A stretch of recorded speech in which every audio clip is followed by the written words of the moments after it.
जय तिरंगा मेरे प्यारे दोस्तों, जय भारतीय। दोस्तों, आज हम आप लोगों को बताने जा रहे हैं लाल कृष्ण आडवाणी जी की जीवनी। दोस्तों, लाल कृष्ण आडवाणी एक कद्दावर राजनेता माने जाते हैं। भारतीय जनता पार्टी के इस वरिष्ठ नेता का योगदान प्रशंसा के पात्र है। अपने उज्ज्वल राजनीतिक जीवन के दौरान वह कई बार भाजपा के अध्यक्ष चुने गए हैं।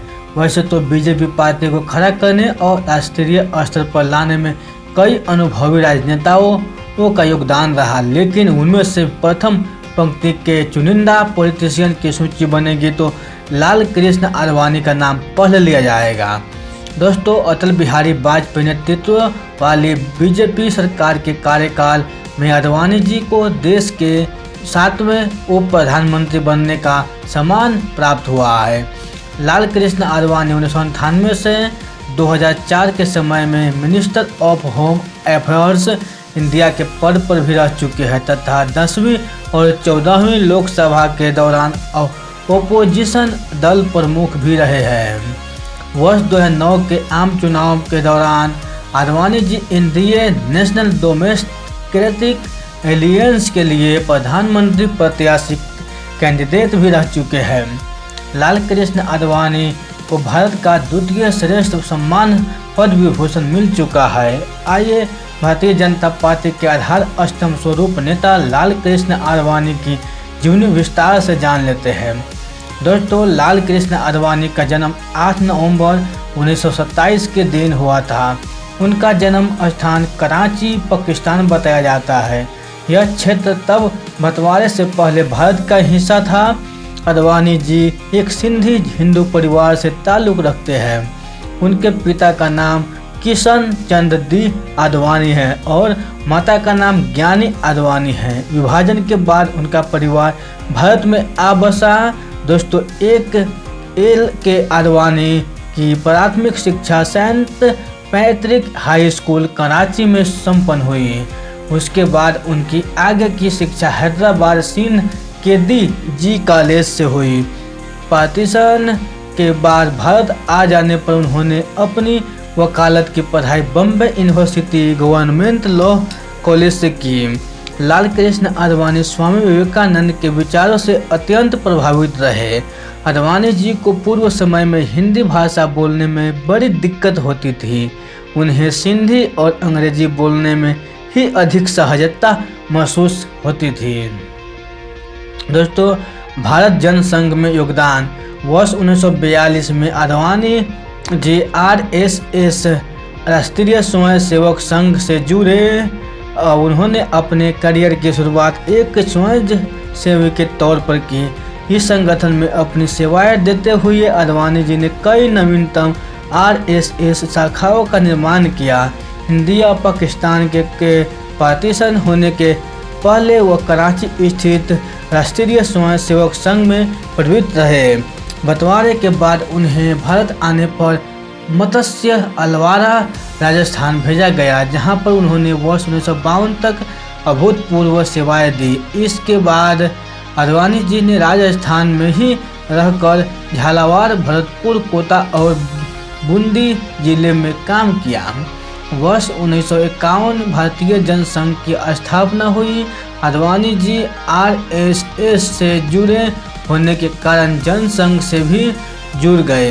अपनी कुशल राजनीतिक सूझबूझ के चलते उन्होंने कुछ ही समय में जनसंघ का जनरल सेक्रेटरी पद मिला। इसके बाद वर्ष 1957 में उन्हें दिल्ली जनसंघ का अध्यक्ष बना दिया गया। दोस्तों, आडवाणी जी ने अपना राजनीतिक सफर आगे बढ़ाते हुए वर्ष 1967 में महानगरीय परिषद इलेक्शन लड़ा और उसे जीतकर काउंसिल नेता का पद अर्जित किया। राज्यसभा का सफर। दोस्तों, वर्ष 1970 में पहली बार आडवाणी जी राज्यसभा के सदस्य बने। इस मंजिल को हासिल करने के लिए उन्हें करीब 19 वर्ष का समय लगा। आडवाणी जी अपने राजनीतिक और नैतिक मूल्यों का खूब आदर करते थे। लाल कृष्ण आडवाणी वर्ष 1973 में कानपुर कमेटी के अध्यक्ष बने। वर्ष 1975 में कांग्रेस राज्य के दौरान आपातकालीन स्थिति के कारण कई बार बड़े विरोध पक्ष भारतीय जनसंघ के साथ जुड़े। इसके बाद भारतीय जनता पार्टी का निर्माण हुआ।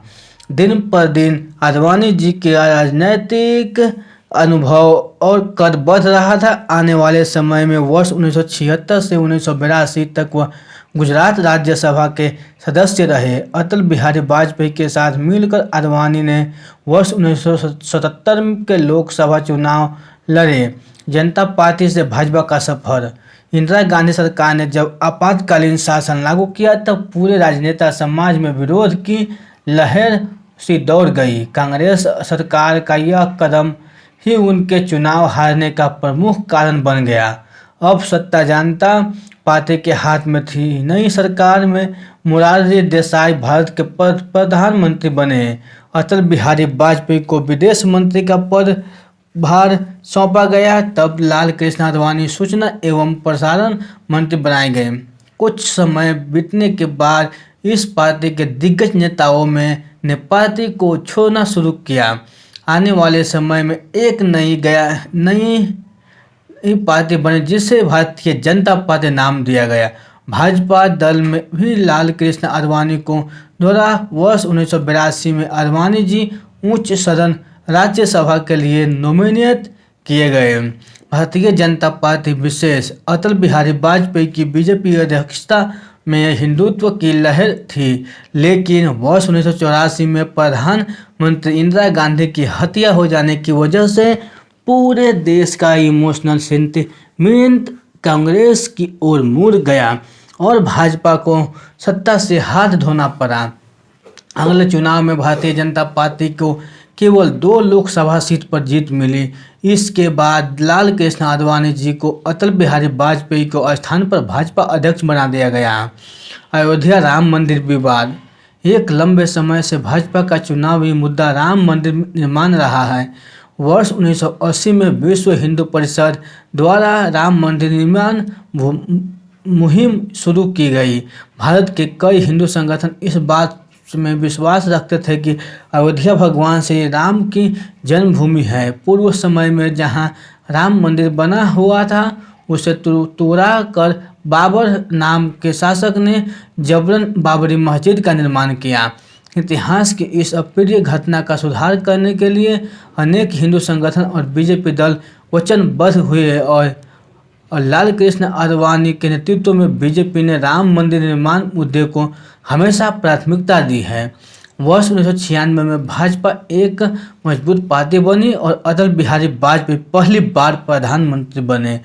दुर्भाग्यवश यह सरकार केवल 13 दिन में गिर गई।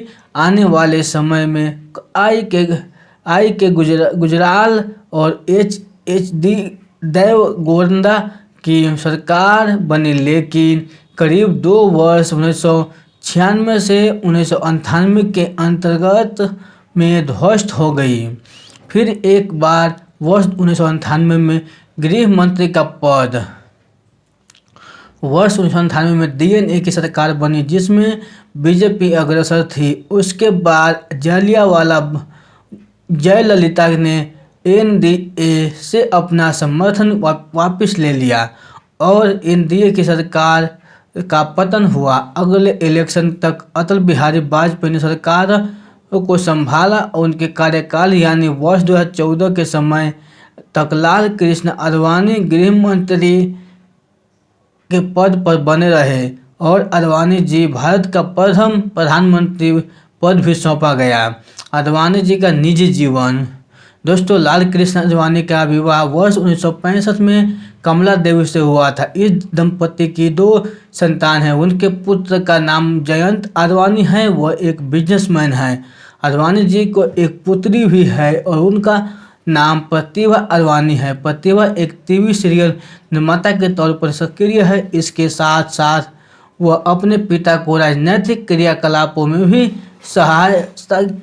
सहायिका के तौर पर महत्वपूर्ण भूमिका अदा करती है। दुर्भाग्यवश अप्रैल 2016 में एल के आडवाणी जी की पत्नी का निधन हो गया। तेज हृदय घात उनकी मृत्यु का कारण बना।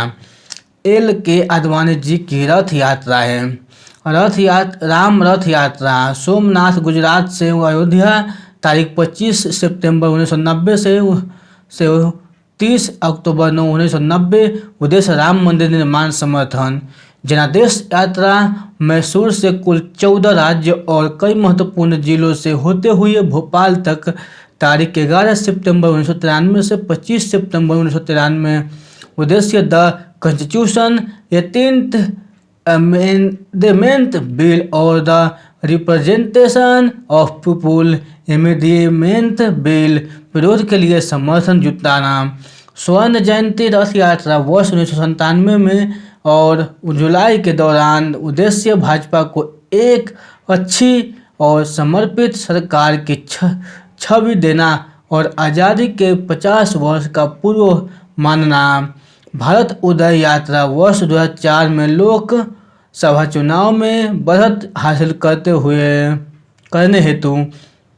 भारत सुरक्षा यात्रा विभाग लाल कृष्ण आडवाणी की अगुवाई में स्थल द्वारा गुजरात से दिल्ली तक समय 6 अप्रैल 2006 से 10 मई 2006। यात्रा विभाग 2 राजनाथ सिंह की अगुवाई में स्थल जगन्नाथपुरी ओडिशा से दिल्ली तक।